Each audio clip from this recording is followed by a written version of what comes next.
한 부대의 여성 사단장이 행군 도중 조폭들에게 희롱을 당하면서 펼쳐지는 이야기입니다. 구독과 좋아요를 해주시면 더 좋은 사연으로 보답하겠습니다. 밤과 낮의 경계가 흐릿한 새벽 4시. 세상이 가장 깊은 잠에 빠져드는 그 시각, 경기도 평택에 자리한 제7강습사단 화산이라 불리는 부대의 사단장실에는 이미 환하게 등불이 켜져 있었다. 창밖은 아직 온통 짙푸른 어둠에 잠겨 있었지만 책상 위 서류를 비추는 스탠드 불빛 아래 한 사람의 그림자가 꼿꼿하게 앉아 있었다. 대한민국 육군 준장 오해성. 그녀의 하루는 어김없이 이렇게 남들이 깨어나기 한참 전에 시작되었다. 그녀는 막 세면을 마친 참이었다. 차가운 물에 닿았던 뺨이 아직도 서늘했다. 흐트러짐 없는 매무새로 다려진 전투복을 입는 그 시간은 그녀에게 단순한 출근 준비가 아니었다. 그것은 지난 28회 동안 하루도 거르지 않은 스스로를 군인으로 다시 태어나게 하는 경건한 의식과도 같았다. 빳빳한 옷깃이 목을 감싸고 단단한 군화끈을 조여맬 때마다 그녀는 현실의 무게를 실감했다. 특히 양쪽 어깨에 하나의 별이 새겨진 계급장을 붙일 때면 그 작은 쇠붙이가 어찌나 무거운지 새삼 어깨를 짓누르는 듯 했다. 그 별은 단순한 지위의 상징이 아니었다. 그것은 여성이라는 이유만으로 수없이 마주해야 했던 불신의 벽이었고 그것을 깨부수기 위해 흘렸던 피와 땀의 결정체였으며 이 나라의 수많은 여군 후배들이 걸어갈 길을 열어야 하는 무거운 책임감 그 자체였다.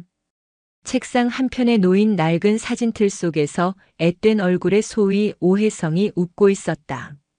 육군사관학교 입교식 날 긴장과 설렘 속에서 부모님과 함께 찍은 사진이었다. 이제는 두 분 모두 고인이 되셨지만 그녀는 매일 아침 그 사진을 보며 첫 마음을 다잡곤 했다.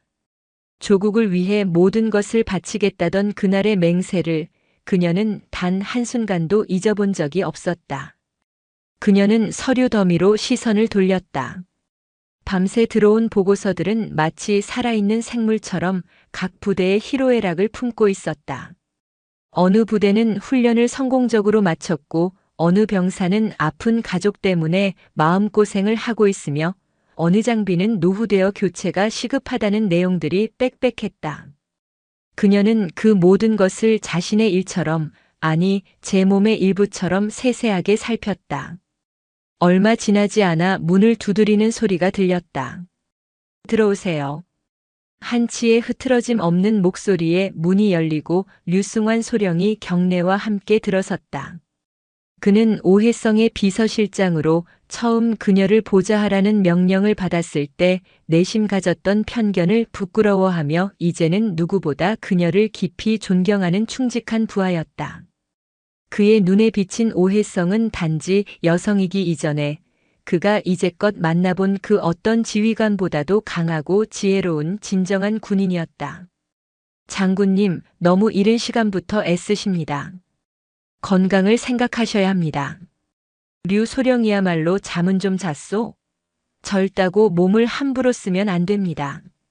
이 부대를 이끌어갈 사람들은 바로 류 소령 같은 젊은 장교들이니까. 오해성은 드물게 따뜻한 미소를 지으며 말했다.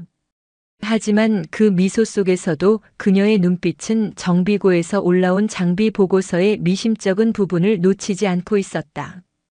그녀에게 사단장 직무대리라는 자리는 잠시 거쳐가는 의자가 아니었다. 그녀의 모든 것을 걸고 증명해야만 하는 그녀의 군 생활 마지막이자 가장 중요한 고지였다. 아닙니다. 장군님께서 이끄시는 부대에서 복무하는 것은 제게 더 없는 영광입니다.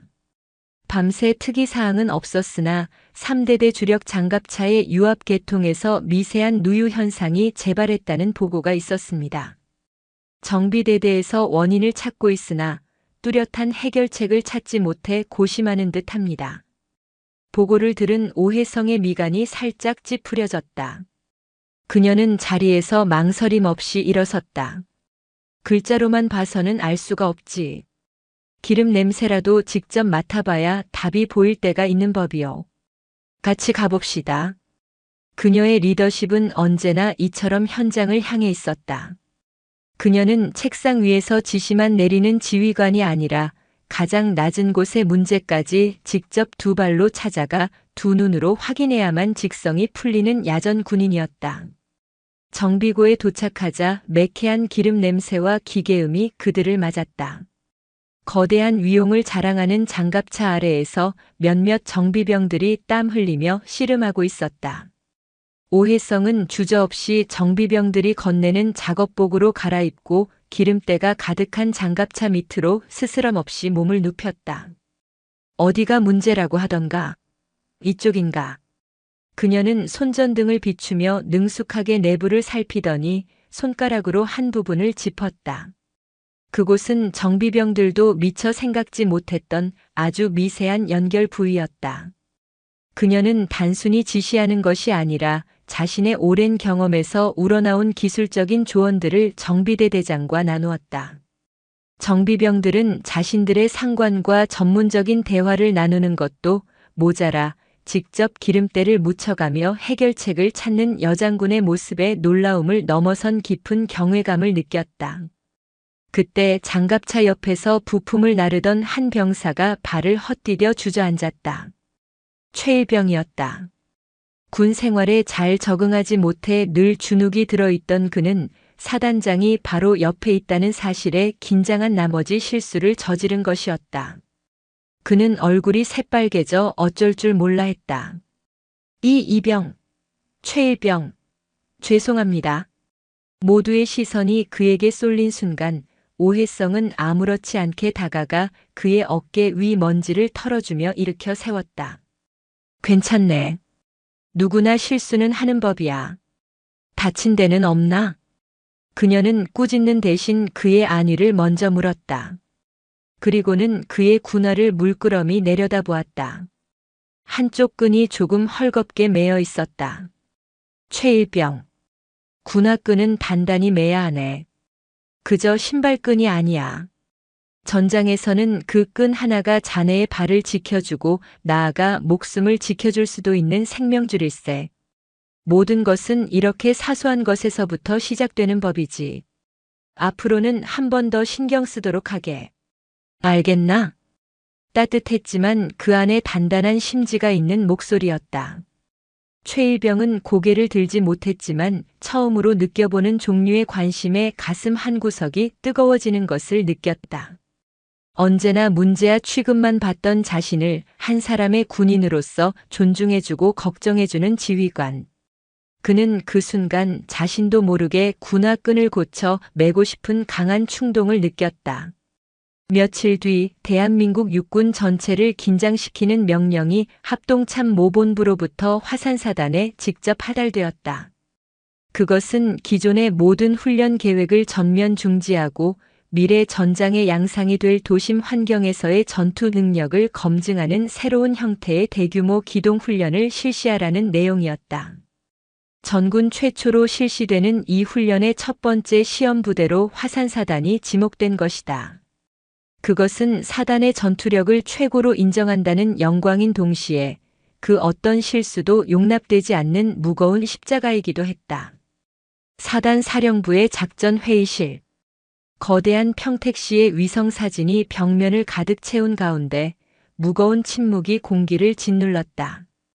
회의실 안의 모든 참모들은 굳은 얼굴로 자신들의 지휘관 오해성 준장의 입이 열리기만을 기다리고 있었다. 모두 알고 있겠지만 이번 훈련은 단순히 우리 사단의 연례평가가 아니다. 오해성의 목소리는 낮았지만 회의실 구석구석까지 명료하게 울려 퍼졌다. 이것은 대한민국 육군이 앞으로 어떤 방향으로 나아가야 할지를 결정하는 중요한 이정표가 될 것이다. 우리가 흘리는 땀방울 하나하나가 새로운 전투 교리의 밑거름이 될 것이고 우리의 작은 실수 하나가 육군 전체의 과오로 기록될 수도 있다. 그만큼 막중한 책임감을 가지고 이번 훈련에 임해야 한다. 그녀의 비장한 선언에 젊은 참모들의 얼굴에까지 긴장감이 역력했다. 이번 훈련의 성공 여부는 오해성 개인의 진급 문제를 넘어 대한민국 군대의 미래가 걸린 문제였다. 류승환 소령이 자리에서 일어나 레이저 포인터로 지도의 한 지점을 가리켰다. 그의 표정은 유독 어두웠다. 훈련의 마지막이자 가장 핵심적인 단계는 30km 야간 전술 행군 후 최종 목표 지점인 미륵 폐공단 내에 위치한 가상적 지휘소를 야간에 타격하는 것으로 계획되었습니다. 하지만 장군님, 가장 큰 문제는 바로 이 목표 지점인 미륵 폐공단 그 자체입니다.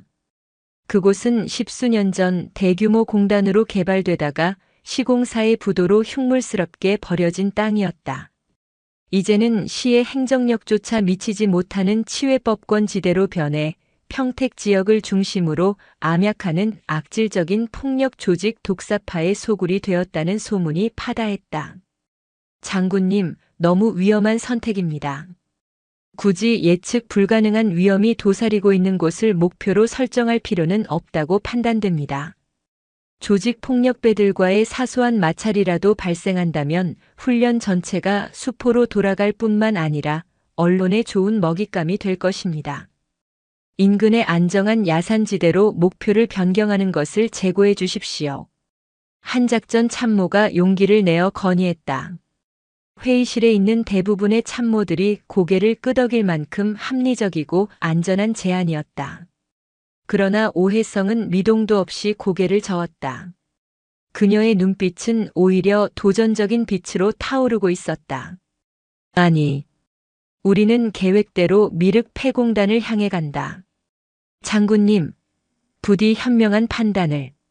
류소령, 전쟁터가 우리에게 여기는 안전하니 이쪽으로 오시오 하고 친절하게 안내해 주던가. 아니, 전쟁은 언제나 우리가 가장 피하고 싶은 곳, 가장 예상하기 어려운 곳에서 먼저 이빨을 드러내는 법이다. 미래의 전쟁은 더 이상 저 멀리 떨어진 산속에서만 일어나지 않아. 우리가 매일 걷는 이 아스팔트 위에서, 우리가 사는 아파트 단지 한복판에서 일어날 수 있단 말이다. 우리 병사들에게 필요한 것은 지도 위에 깨끗한 등고선을 따라 걷는 소풍이 아니다. 깨진 유리 조각과 오물이 널린 진짜 세상의 장애물을 제 발로 직접 극복하는 경험이다. 이것은 훈련이 아니라 바로 내일이라도 우리에게 닥칠 수 있는 현실의 냉혹한 예행 연습이다. 그녀의 목소리에는 그 누구도 거스를 수 없는 강철 같은 확신이 서려 있었다. 작전 회의실 안에 그 누구도 더 이상 이의를 제기할 수 없었다. 그것이 오해성의 방식이었고 지난 28회 동안 그녀를 승리로 이끌어온 힘이었다. 그녀의 결단은 곧 화산사단 전체의 의지가 되어 뜨거운 용암처럼 부대 전체로 퍼져나갔다. 회의가 끝난 후 모두가 떠난 작전 회의실에 오해성과 류승환 소령 단둘만이 남았다. 류소령은 복잡한 표정으로 입을 열었다. 장군님, 저 역시 군인으로서 장군님의 높은 뜻을 이해합니다. 하지만 한 사람의 부하로서 장군님의 안위가 심히 걱정됩니다. 그곳은 군법보다 주먹이 앞서는 무법지대입니다. 그들은 장군님의 계급장을 존중하지 않을 겁니다. 오해성은 창밖으로 펼쳐진 부대의 전경을 바라보며 나지막이 말했다. 내가 처음 임관했을 때 한 선배가 이런 말을 해주었소.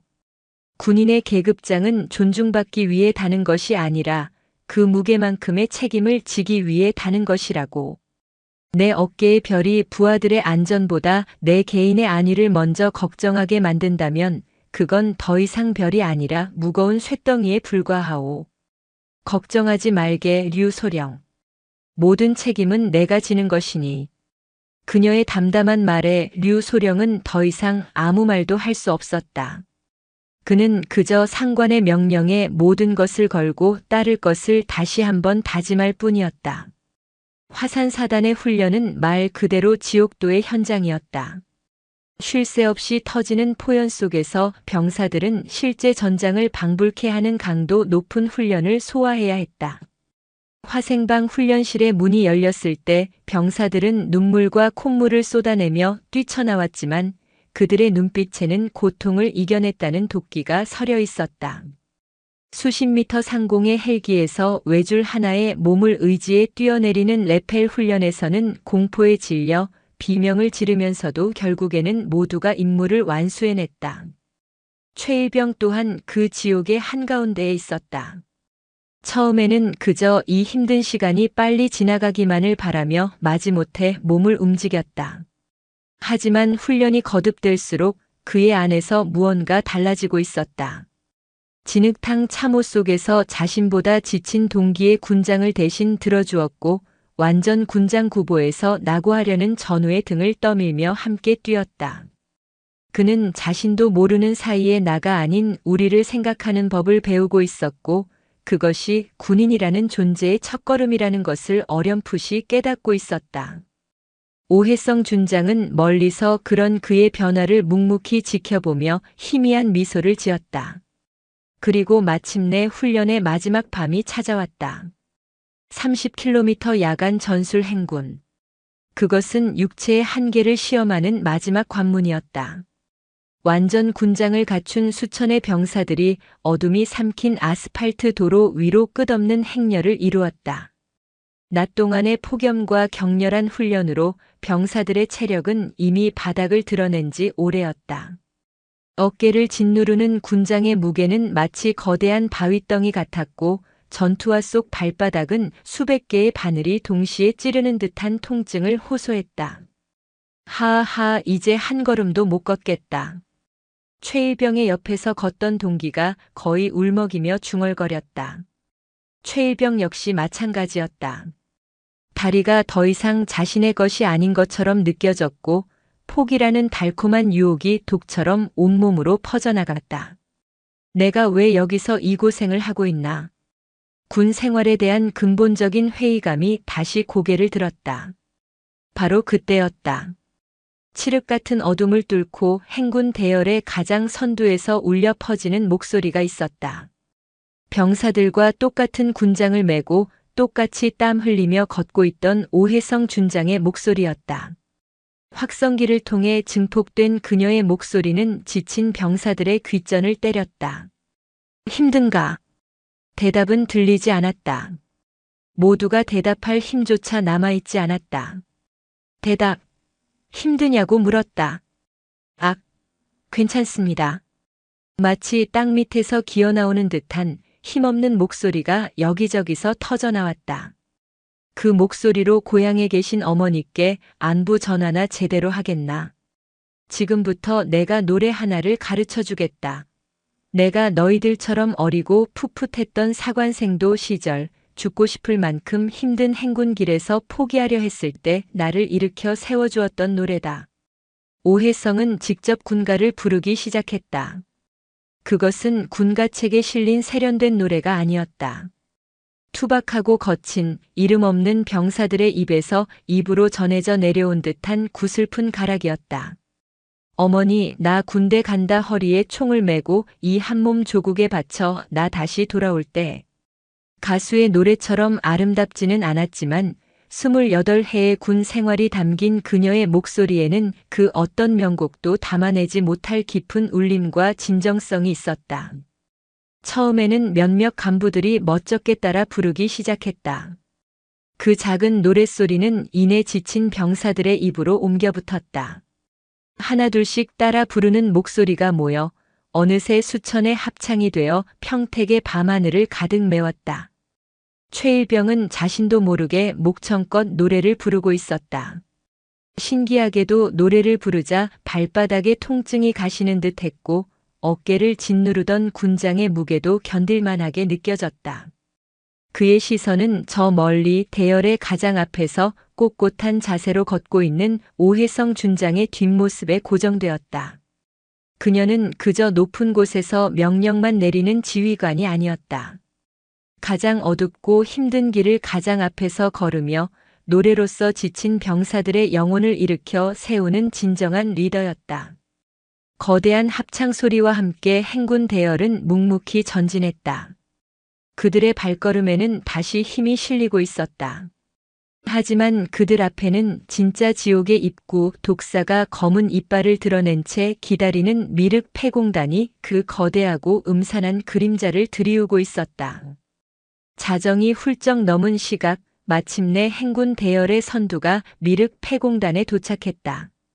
달빛마저 구름에 가려진 그곳은 마치 세상의 모든 빛이 소멸된 듯한 절대적인 어둠과 침묵에 잠겨 있었다. 콘크리트 골조만 앙상하게 남은 건물들은 거대한 괴물의 갈비뼈처럼 보였고 바람이 깨진 유리창 사이를 지날 때마다 내는 소리는 죽은 자의 흐느낌처럼 스산하게 울렸다.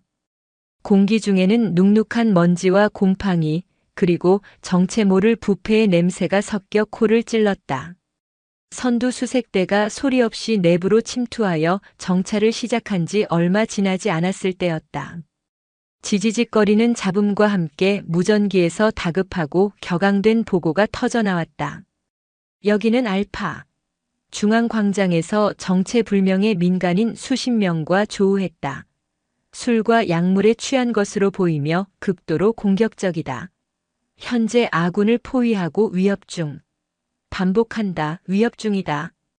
보고를 듣는 순간 오해성의 눈이 매처럼 날카롭게 빛났다. 전 대원 즉시 행군을 멈추고 제자리에서 은엄패. 허가 없는 대응은 절대 금한다. 그녀는 류승환 소령과 최소한의 경호 병력만을 대동하고 직접 상황을 파악하기 위해 어둠을 뚫고 폐공단 중심으로 향했다. 건물들 사이의 넓은 공터 그곳에서는 거대한 모닥불이 타오르고 있었고 그 주위를 둘러싼 험악한 인상의 사내들이 젊은 수색 대원들을 애워싸고 희롱하고 있었다. 바닥에는 빈 술병과 쓰레기가 나뒹굴고 있었고 그들의 눈은 욕망과 폭력성으로 번들거렸다. 평택 일대의 뒷골목을 공포로 지배하는 폭력 조직 독사파 무리였다. 이야, 이거 구경 한번 잘 왔다. 나라 지키는 용감한 군발이 나으리들 아니신가? 이 깊은 밤에 여기까지 소풍이라도 나오셨나 봐. 응. 조직의 두목으로 보이는 목덜미에서부터 팔뚝까지 거대한 뱀 문신이 꿈틀거리는 사내가 비열한 웃음을 흘리며 말했다. 그의 이름은 마강수 교도소를 제 집처럼 드나들며 잔인하고 교활하기로 이름난 자였다. 수색대장을 맡은 젊은 중위가 떨리는 목소리를 애써 감추며 교범에 나온 대로 침착하게 대응했다. 시민 여러분, 이곳은 현재 군사훈련이 진행 중인 통제구역입니다. 여러분의 안전을 위해 즉시 이곳에서 벗어나 주시기를 정중히 요청합니다. 훈련? 야, 다들 들었냐? 이 애송이들이 우리 나와바리에서 지들끼리 장난감 총 들고 전쟁놀이 좀 하겠다는데? 푸하하하. 마강수의 말에 주변의 조직원들이 약속이나 한 듯이 포복절도하며 웃어젖혔다. 그들의 웃음소리에는 군인에 대한 최소한의 존중도 찾아볼 수 없었다. 그저 자신들보다 약해 보이는 상대를 향한 경멸과 조롱만이 가득했다. 어이, 꼬마 대장. 여기 들어올 때 누구한테 허락은 받고 들어온 거야? 이미륵 공단은 우리 독사파가 관리하는 구역이거든. 니들이 메고 있는 그거 진짜 총 맞냐? 그거 쏘면 빵소리 대신에 삑소리 나는 거 아니냐고. 말씀이 지나치십니다. 저희는 국가의 정당한 명령을 받아 공무를 수행 중입니다. 마지막으로 경고합니다. 훈련에 협조해 주십시오. 공무는 니미럴 족빠는 소리하고 자빠졌네. 니들이 나라를 지키긴 뭘 지켜? 우리 같은 선량한 국민들이 피땀 흘려낸 세금으로 편하게 놀고 먹으면서 뺑이나 치는 버러지 새끼들이. 야, 너 월급 얼마 받냐? 그거 받아서 데이트나 제대로 하겠어? 차라리 우리 밑으로 들어와서 일해라. 형님들이 돈 버는 법은 아주 확실하게 가르쳐 줄 테니. 입에 담기 힘든 모욕적인 언사가 계속되었다. 이제 갓 20을 넘긴 혈기왕성한 수색대원들의 얼굴이 울분으로 시뻘겋게 달아올랐다. 당장이라도 달려들어 저 더러운 입을 찢어버리고 싶었지만 어떠한 경우에도 민간인을 상대로 먼저 물리력을 사용해서는 안 된다는 쇠사슬처럼 발목을 잡는 군 규정이 그들을 억누르고 있었다. 바로 그때 어둠 속에서 오해성 준장이 천천히 모습을 드러냈다. 그녀의 등장에 소란스럽던 공터가 순간 조용해졌다. 제가 이 부대의 총책임자입니다. 야간 훈련으로 인해 소란을 피우게 된 점 시민 여러분께 죄송하게 생각합니다. 저희는 다른 의도 없이 조용히 이 지역을 통과하기만 하면 됩니다. 부디 길을 열어주시지요. 오해성은 불필요한 마찰을 피하고 상황을 원만하게 수습하기 위해 자신을 낮추고 최대한 정중하고 부드러운 태도를 유지했다. 그녀의 어깨에서 희미하게 빛나는 별을 본 몇몇 조직원들이 순간 주춤했지만 두목 마강수는 오히려 더 재미있는 장난감을 발견한 아이처럼 흥미롭다는 표정을 지었다. 그는 오해성의 머리부터 발끝까지를 노골적으로 훑어보았다. 오호라, 이번에는 진짜 별을 단 아줌마가 나오셨네. 이야, 세상 참 좋아졌다. 안방에서 밥이나 하던 아줌마가 군대까지 와서 대장 노릇을 다 하고 말이야. 아줌마, 여기가 무슨 동네 부녀회 반상회라도 되는 줄 알아? 마강수의 입에서 나온 말은 오해성이 지난 28회 동안 숱하게 들어왔던 그녀의 존재 자체와 그녀가 걸어온 모든 길을 송두리째 부정하는 가장 저열하고 모욕적인 언어였다. 류승환 소령이 분노로 얼굴이 벌개져 앞으로 나서려 했지만 오해성은 차가운 눈빛으로 그를 제지했다. 그녀의 표정은 마치 가면을 쓴 듯 아무런 감정도 읽을 수 없었다. 아직은 이성의 끈을 놓아서는 안 되었다. 다시 한번 정중하게 요청하겠습니다. 길을 비켜주십시오.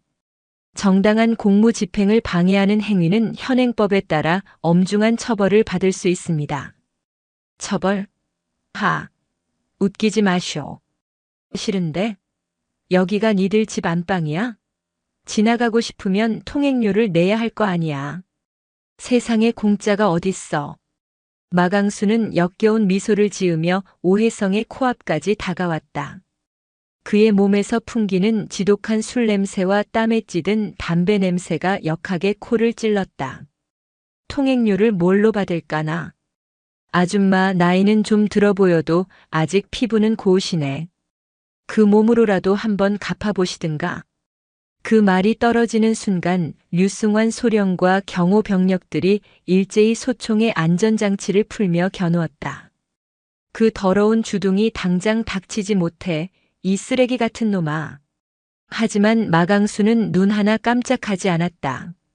오히려 기다렸다는 듯이 의기양양하게 가슴을 활짝 펴보였다. 쏴봐. 쏴보라고, 이 좆도 안 되는 군발이 새끼들아. 어디 한번 쏴봐. 민간인한테 총질하는 군인이 아주 신문에 대문짝만하게 나시겠네. 니들은 절대 못 쏴. 법이 니들 같은 병신들 편인 줄 알아? 그는 군 규정의 허점을 정확하게 알고 있었다. 그리고 이 상황이 저 여자 장군에게 얼마나 치명적이고 굴욕적인 덫인지를 완벽하게 간파하고 있었다. 오해성은 여전히 움직이지 않았다. 그녀는 마지막 한 조각 남은 이성의 끈을 필사적으로 붙잡고 있었다. 그녀의 어깨 위에 놓인 별의 무게, 그리고 저 멀리 어둠 속에서 이 모든 상황을 숨죽이며 지켜보고 있을 수천의 아들 같은 병사들을 생각했다. 하지만 마강수는 그 마지막 이성의 끈을 제 손으로 직접 끊어버렸다. 그는 이 모든 상황이 너무나 즐겁고 재미있어 죽겠다는 듯 능글맞고 잔인한 미소를 지으며 손을 치켜들었다. 그리고 짝! 폐공단 안의 모든 소음을 한순간에 집어삼키는 살점이 찢어지는 듯한 날카로운 파열음이 울려 퍼졌다. 마강수의 두껍고 거친 손바닥이 오해성 준장의 뺨을 정면으로 남김없이 후려친 것이었다. 찰나와도 같은 그 순간 세상의 모든 것이 얼어붙은 듯 정지했다. 류승환 소령의 눈은 믿을 수 없는 광경에 터질 듯이 커졌고 젊은 수색대원들은 그 자리에서 회색 돌처럼 굳어버렸다. 멀리서 이 광경을 어렴풋이 지켜보던 최일병은 숨쉬는 법조차 잊어버렸다. 대한민국의 장군이, 나라를 지키는 군대의 지휘관이 길거리의 버러지 같은 건달에게 뺨을 맞는 이 장면은 지독하고도 초현실적인 악몽 그 자체였다. 오해성의 고개가 충격으로 천천히 옆으로 돌아갔다. 하얀 뺨 위에 시뻘고 선명한 5손가락 자국이 새겨졌다. 찢어진 입술 사이로 비릿한 피가 흘러 턱을 타고 방울져 떨어졌다. 마강수는 자신의 행동에 더할 나위 없이 만족스러운 승리자의 미소를 지었다. 아이고, 우리 장군님, 이제 좀 말이 통하려나? 정신이 좀 들어? 군대 놀이는 이제 그만하고 니들 갈 길이나 가시라고. 여기서 더 행패 부리지 말고. 그는 자신의 완벽한 승리를 의심치 않았다. 저 여자는 결국 아무것도 하지 못하고 이 지독한 치욕과 굴욕을 삼키며 돌아설 것이라고. 하지만 그는 몰랐다. 자신이 건드린 것이 단순한 한 명의 여군이 아니라는 것을. 그가 후려친 뺨 한 대가 지난 28회 동안 고요히 잠들어 있던 거대한 화산의 분화구를 깨웠다는 것을. 세상의 모든 소리가 사라진 듯한 섬뜩한 정적이 흘렀다. 오해성은 피가 배어나오는 입술을 혀로 핥으며 천천히 고개를 바로 했다. 그녀의 눈은 더 이상 감정을 억누르지 않았다. 깊이를 알 수 없는 심연과도 같던 그 눈동자 속에서 시뻘겋고 뜨거운 용암이 소리 없이 들끓기 시작했다. 그것은 단순히 개인적인 모욕에 대한 분노를 초월한 자기 자신보다 더 소중하게 여겼던 그 무언가가 더럽혀진 것에 대한 신성하고도 무서운 분노였다. 그녀의 시선은 자신의 뺨을 때린 마강수를 넘어 저 멀리 어둠 속에 엎드려 있는 자신의 부하들에게로 향했다. 흙먼지를 뒤집어 쓰고 피로와 좌절감에 지쳐있는 젊고 선량한 얼굴들. 그들이 지금 자신들의 지휘관이, 자신들이 입고 있는 군복이, 자신들의 명예가 일개 폭력배에게 무참히 짓밟히는 모습을 속수무책으로 지켜보고 있었다. 그들의 눈에 떠오른 것은 분노가 아니었다. 그것은 분노를 넘어선 깊고 시린 자괴감과 절망감이었다. 저들의 가슴 속에서 군인이라는 자긍심이 죽어가고 있다. 내가 지금 저들의 꺾여버린 명예를, 저들의 무너진 자존심을 다시 세워주지 못한다면 내 어깨의 별은 빛을 잃고 부끄러운 돌덩이로 전락할 것이다. 순간 그녀의 뇌리 속으로 25해 전의 기억이 섬광처럼 스쳐 지나갔다. 대위 시절 남성 장교들만 보내주던 해외 연수 과정에 지원했다가 여자는 군대의 장식품이지 전투 자원이 아니다라는 모욕적인 말을 면전에서 들었던 그날의 기억. 그때 그녀는 피눈물을 삼키며 스스로에게 맹세했다. 다시는 내 자신과 내 부하들의 명예가 짓밟히는 것을 가만히 보고만 있지 않겠다고. 군복의 존엄함을 모독하는 자는 그 누구라도 용서치 않겠다고. 오해성의 시선이 다시 마강수에게로 향했다. 그녀는 나지막이 하지만 주변의 공기를 모조리 얼려버릴 듯한 차가운 목소리로 말했다. 류승환 소령. 네, 장군님. 지금부터 내게서 한시도 눈을 떼지 마시오. 예, 장군님. 그리고 똑똑히 보고 똑똑히 기억하시오. 대한민국의 군복이 얼마나 무겁고 군인의 명예가 얼마나 존엄하며 그것을 더럽힌 자들이 어떤 대가를 치르게 되는지를. 오해성은 자신의 손으로 어깨에 달린 은빛 별 계급장을 천천히 떼어냈다. 그리고는 그것을 마치 성물을 다루듯 경건하게 류승환 소령의 손에 쥐어주었다. 잠시만 맡아두게. 지금부터 나는 화산사단장 오해성 준장이 아니다. 그녀는 이어서 전투 헬멧을 벗어 바닥에 내려놓았고 머리를 단정하게 묶고 있던 머리망을 거칠게 풀어헤쳤다. 칠흑같이 검고 긴 머리카락이 찰랑이며 그녀의 어깨를 덮었다. 마지막으로 그녀는 거추장스러운 전투복 상의를 벗어 던졌다. 땀에 젖은 검은색 기능성 티셔츠 아래로 지난 세월 동안 강철처럼 단련된 그녀의 몸의 윤곽이 고스란히 드러났다. 나는 지금부터 내 자식의 뺨을 때린 불안당을 응징하려는 어미다. 그 말을 끝으로 그녀의 몸이 앞으로 쏘아졌다. 그것은 인간의 움직임이라기보다는 새끼를 지키기 위해 돌진하는 어미 흑표범의 맹렬한 습격과 같았다. 뭐야? 저 미친년 당장 잡아. 마강수가 당황해서 소리쳤지만 그의 말은 공허한 외침이 되어 흩어졌다. 오해성은 가장 가까이 있던 쇠 파이프를 들고 있던 조직원의 팔꿈치 안쪽 급소를 손날로 번개처럼 가격했다.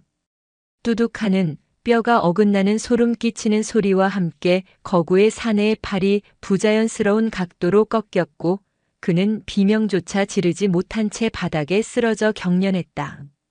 상황을 파악한 조직원들이 온갖 욕설을 내뱉으며 한꺼번에 달려들었다. 접이식 칼을 꺼내 휘두르는 자, 강목을 머리 위로 휘두르는 자, 맨주먹으로 미친 듯이 달려드는 자. 하지만 그들의 어설프고 지저분한 싸움 기술은 지난 28년간 특전사와 특공여단을 거치며 인간이 만들어낼 수 있는 가장 효율적인 살상 기술을 몸에 새긴 전문가 앞에서 그저 가소로운 몸부림에 불과했다. 오해성은 마치 격렬한 폭풍의 중심에 선 고요한 눈처럼 혼돈의 한가운데서 침착하고 유려하게 움직였다. 그녀의 모든 움직임에는 단 1mm의 낭비도 없었다. 강목을 휘두르는 자의 공격을 한 걸음 옆으로 피하며 그의 옆구리를 팔꿈치로 가격하고 그대로 목덜미를 잡아 땅에 쳐박았다. 칼을 들고 덤비는 자의 손목을 비틀어 칼을 떨어뜨리게 한 뒤 그 칼을 발로 차 멀리 날려버리고는 턱을 가격해 뇌를 흔들어 버렸다. 그녀는 단순한 분노를 폭력으로 표출하는 것이 아니었다. 상대의 힘과 무게 중심을 역이용하고 인체의 가장 취약한 급소와 관절만을 정확하게 파괴하는 고도로 계산되고 연마된 전투 기술의 향연을 펼치고 있었다. 크억. 내 팔이. 아. 지옥에서나 들을 법한 끔찍한 비명이 공터를 가득 메웠다. 30명에 가까운 조직원들은 단 한 명의, 그것도 자신들이 아줌마라며 조롱했던 여성 앞에서 추풍낙엽처럼 쓰러져 나갔다.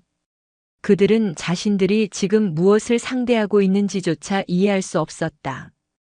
저 여자는 인간인가? 어디서 나타난 괴물인가? 그들의 눈에 비친 오해성은 더 이상 인간이 아니었다. 그녀는 별의 이름으로 내려진 무자비한 심판자였다.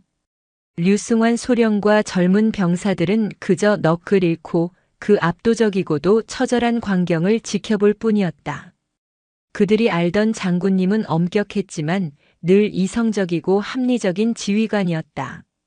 하지만 지금 눈앞에 있는 것은 인간의 형상을 한 재앙 그 자체였다. 그녀의 모든 움직임은 수십 년간 축적된 오직 적을 무력화시키고 파괴하기 위한 기술의 정수였다. 최일병은 자신도 모르게 두 주먹을 꽉 쥐고 있었다. 온몸에 소름이 돋았다. 공포와 함께 알 수 없는 뜨거운 전율이 등골을 타고 흘렀다. 짓밟혔던 자존심, 모욕당했던 군복의 명예가 그녀의 주먹질과 발차기 하나하나에 실려 통쾌하게 되살아나는 듯 했다. 그의 가슴 속에서 뜨거운 용암이 끓어올랐다.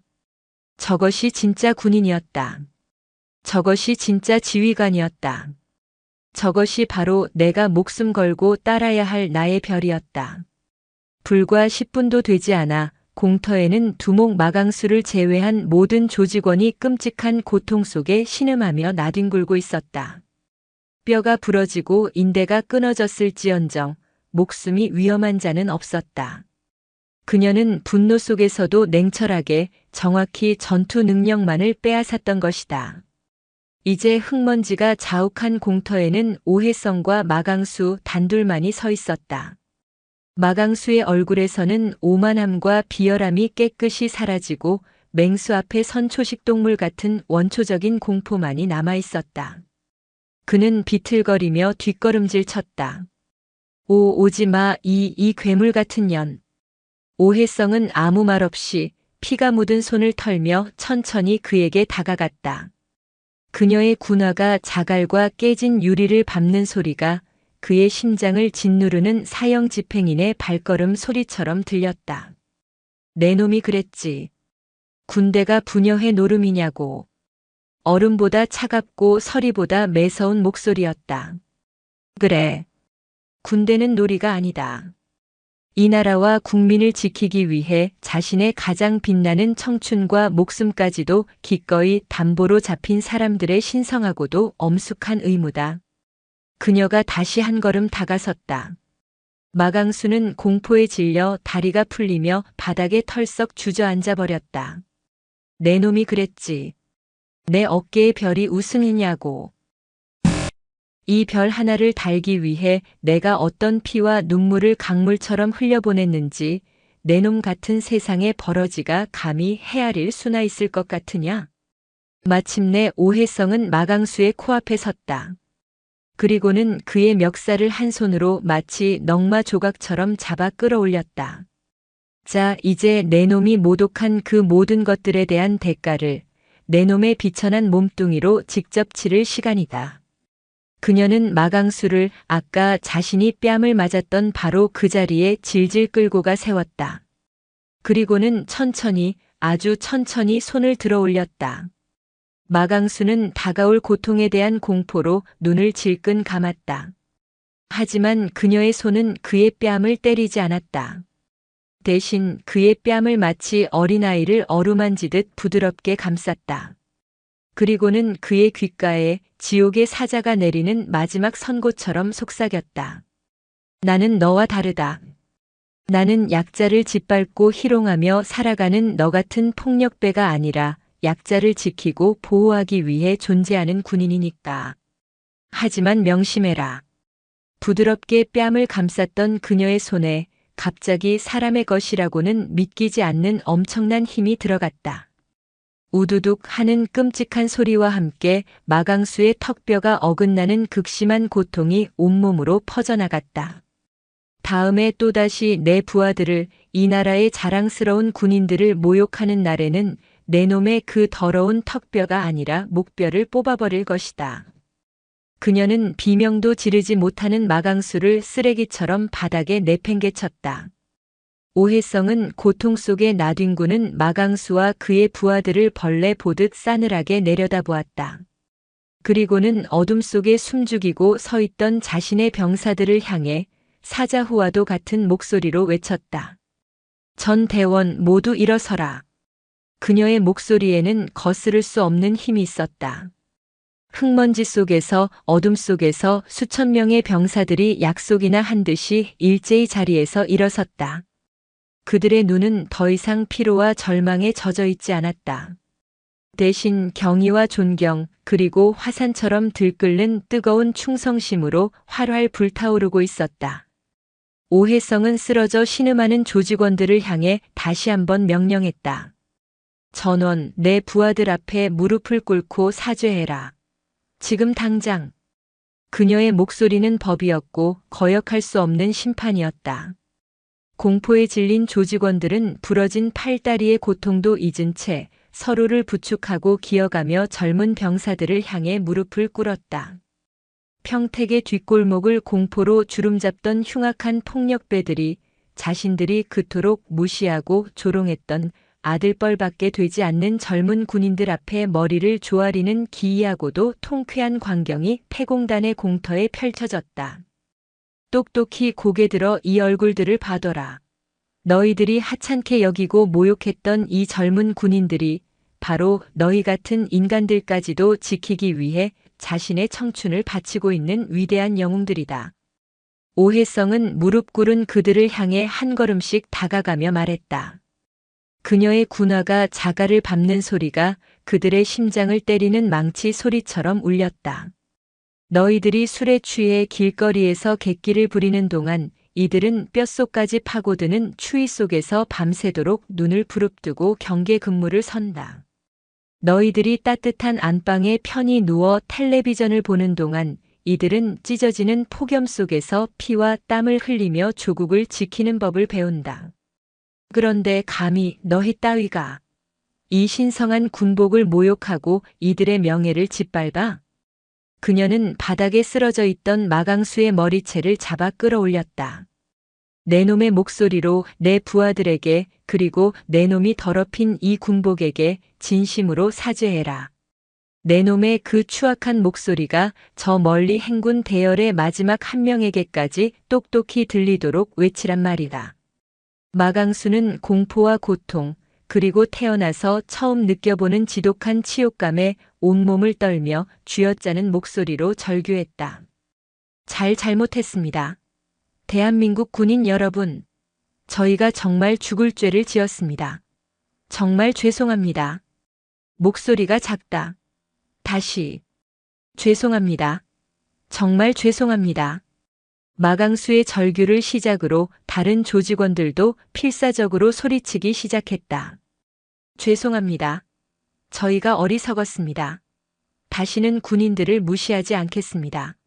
그들의 처절한 사죄는 폐공단을 넘어 어두운 밤하늘로 메아리쳐 퍼져나갔다. 오해성은 그제야 마강수를 놓아주고 경건한 표정으로 자신을 기다리던 류승환 소령에게 다가갔다. 그리고는 그가 두 손으로 소중히 들고 있던 자신의 계급장과 전투복 상의 헬멧을 돌려받았다. 그녀는 아무 말 없이 다시 군복을 갖춰 입고 어깨에 빛나는 별을 붙였다. 한 명의 분노한 어머니에서 수만의 군을 이끄는 위엄 있는 지휘관으로 돌아오는 순간이었다. 그녀는 다시 한번 자신을 바라보는 병사들을 향해 섰다. 특히 최일병의 눈은 쏟아질 듯한 눈물과 함께 뜨거운 불꽃으로 타오르고 있었다. 군 생활에 대한 회의감과 냉소는 산산조각이 나 흔적도 없이 사라졌다. 대신 군인이라는 존재에 대한 무한한 자부심과 긍지가 그의 심장을 가득 채우고 있었다. 내가 입고 있는 이 군복이 저토록 위대하고 명예로운 것이었구나. 오해성은 확성기를 들었다. 그녀의 목소리는 이전의 분노는 온데간데 없이 다시 위엄있고 차분한 지휘관의 목소리로 돌아와 있었다. 전 대원에게 알린다. 지금부터 우리는 우리의 마지막 임무를 완수하기 위해 목표 지점을 향한 행군을 재개한다. 병사들은 모두 숨을 죽인 채 그녀의 다음 말을 기다렸다. 모두 보았고 모두 느꼈을 것이다. 이 어깨 위의 별과 너희가 입고 있는 이 군복의 진짜 무게를. 명예는 결코 남이 가져다 주는 것이 아니다. 그것은 우리 스스로의 피와 땀으로 지켜내는 것이다. 오늘 밤 우리는 그것을 온몸으로 증명했다. 너희 모두는 화산사단의 자랑스러운 용사들이며 나의 가장 자랑스러운 부하들이다. 그녀는 행군 대열을 향해 자신의 모든 힘을 실어 가장 힘찬 목소리로 외쳤다. 자, 이제 우리의 임무를 완수하러 가자. 그 누구보다 당당하게, 그 누구보다 힘차게. 우리의 심장 소리로 이 땅을 울리며 발 맞춰 가. 발 맞춰 가. 류승환 소령이 눈물을 머금고 복창했고 수천 명의 병사들이 마치 땅을 뒤흔드는 화산의 분화처럼 거대한 함성을 지르며 다시 발걸음을 옮기기 시작했다. 기적과도 같은 일이었다. 조금 전까지만 해도 지옥의 무게처럼 느껴지던 군장은 마치 날개처럼 가볍게 느껴졌고 타는 듯 아프던 발바닥의 통증은 거짓말처럼 사라졌다. 병사들의 얼굴에는 더 이상 피로나 고통의 흔적이 없었다. 대신 충만한 자긍심과 하늘을 찌를 듯한 사기가 넘쳐 흘렀다. 그들의 발걸음은 그 어느 때보다 힘찼고 수천의 군화가 아스팔트를 박차는 소리는 세상을 울리는 거대한 심장 박동 소리와도 같았다. 그날 밤 화산사단 병사들은 단순히 30km의 거리를 완주하고 목표를 타격한 것이 아니었다. 그들은 군인으로서의 영혼을 불길 속에서 다시 벼려냈고 진정한 군인으로 거듭났다. 그리고 그들의 가슴 속에는 오해성이라는 이름에 살아있는 전설이 영원히 지워지지 않을 불꽃으로 아로새겨졌다. 그날의 사건으로부터 꼭 1년이 흐른 어느 가을날 오후, 평택역 뒤편 허름한 골목에 자리한 무료 급식소 앞에서 몇몇 사내들이 구슬땀을 흘리며 무거운 쌀가마니와 김치 상자를 나르고 있었다. 한때 평택의 밤거리를 공포로 물들였던 독사 마강수와 그의 옛 부하들이었다. 위협적으로 꿈틀거리던 팔뚝의 뱀 문신은 이제 낡은 작업복 소매 아래로 감춰져 있었고 비열함과 폭력성으로 가득했던 그들의 얼굴에는 노동의 고단함과 함께 어색하지만 진실한 보람이 서려 있었다. 형님, 솔직히 힘들어 죽겠습니다. 우리가 왜 주말마다 이 고생을 사서 해야 합니까? 한때 그의 오른팔이었던 젊은 부하가 투덜거리자 마강수가 그의 등짝을 가볍게 후려치며 말했다. 이놈이 아직도 정신을 덜 차렸네. 남 등쳐서 번 돈으로 마시던 술보다 이렇게 땀 흘리고 마시는 막걸리 한 사발이 몇 배는 더 달다는 걸 아직도 모르겠냐? 불평할 시간에 하나라도 더 날라. 바로 그때 휴가를 나와 집으로 향하는 듯한 두 명의 젊은 병사가 그들 앞을 지나갔다. 예전에 마강수였다면 을의 어깨를 부딪히며 시비를 걸었을 것이다.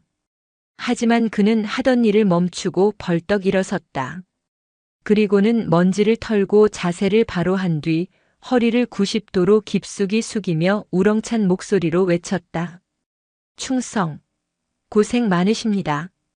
그의 갑작스러운 행동에 다른 부하들도 당황하며 허둥지둥 따라 고개를 숙였다. 젊은 병사들은 처음 보는 아저씨들의 요란한 인사에 어리둥절했지만 싫지 않은 표정으로 가볍게 목례를 하고 지나갔다. 그들의 뒷모습을 한참이나 바라보던 마강수에게 부하가 조심스럽게 물었다. 형님은 아직도 그날 밤 꿈을 꾸십니까? 그 별단 여자 말입니다. 마강수는 말없이 가을 하늘을 한번 올려다보았다. 그의 눈에 1년 전 그날 밤의 지독한 공포와 함께 태어나서 처음으로 느껴보았던 인간을 초월한 존재에 대한 경외감이 동시에 떠올랐다. 꿈? 아니, 그건 악몽인 동시에 내 더러웠던 인생을 통째로 바꿔놓은 계시였다. 그는 그날 이후 조직을 깨끗이 해산하고 가지고 있던 모든 검은 돈을 정리하여 작은 경비 용역 업체를 차렸다. 그리고 매주 주말 갈 곳 없는 옛 부하들을 데리고 이렇게 봉사활동을 하며 새로운 삶을 살고 있었다. 그는 그날 밤 뼈저리게 깨달았다. 자신이 휘두르던 폭력과 힘은 진짜 힘이 아니었다는 것을. 그것은 약자들의 공포와 비명 위에 아슬아슬하게 세워진 모래성에 불과했다는 것을. 진짜 힘은 자신을 희생하여 더 약한 것을 지키려는 숭고한 의지와 책임감에 있다는 것을. 봉사활동을 마치고 돌아온 허름한 사무실. 마강수는 낡은 텔레비전에서 흘러나오는 국방 뉴스를 무심코 보고 있었다. 이에 합동참모본부는 오늘부로 대한민국 창군 이래 최초의 여성 합참차장으로 오혜성 중장을 임명했다고 공식 발표했습니다. 오혜성 신임 차장은 탁월한 지휘 능력과 텔레비전 화면 속 이제는 어깨에 3개의 별을 단 오혜성 중장이 조금도 변하지 않은 위풍당당한 모습으로 거수경례를 하고 있었다. 마강수는 땀으로 얼룩진 얼굴을 닦으며 그 모습을 물끄러미 바라보았다. 그리고는 자신도 모르게 희미하고도 진실한 미소를 지었다. 그는 조용히 자리에서 일어나 화면 속의 그녀를 향해 혼자만의 깊은 경례를 올렸다. 같은 시각 서울 국방부의 신임 합참차장실. 오혜성은 거대한 창가에 서서 서울의 야경을 내려다보고 있었다. 그녀의 어깨 위 3개의 별이 도시의 불빛에 반사되어 찬란하게 빛났다. 그녀는 지난 영광에 취하거나 다가올 권력에 도취되지 않았다. 그녀는 저 수많은 불빛 아래에서 잠들어 있을 국민들을 바라보며 자신이 처음 군복을 입었던 날의 맹세를 다시 한번 조용히 되새기고 있었다. 그녀의 싸움은 아직 끝나지 않았다. 그녀의 여정은 이제 막 다시 시작되고 있었다. 저 높은 하늘의 별은 결코 스스로 빛을 잃지 않는다. 오히려 세상이 어두울수록 더욱 찬란하게 빛나며 자신의 길을 갈 뿐이다. 오혜성이라는 이름의 별은 앞으로도 이 땅의 가장 높은 곳에서 가장 낮은 곳을 비추며 영원히 빛날 것이었다. 오늘도 요지경 사연을 잘 들어주셔서 감사합니다.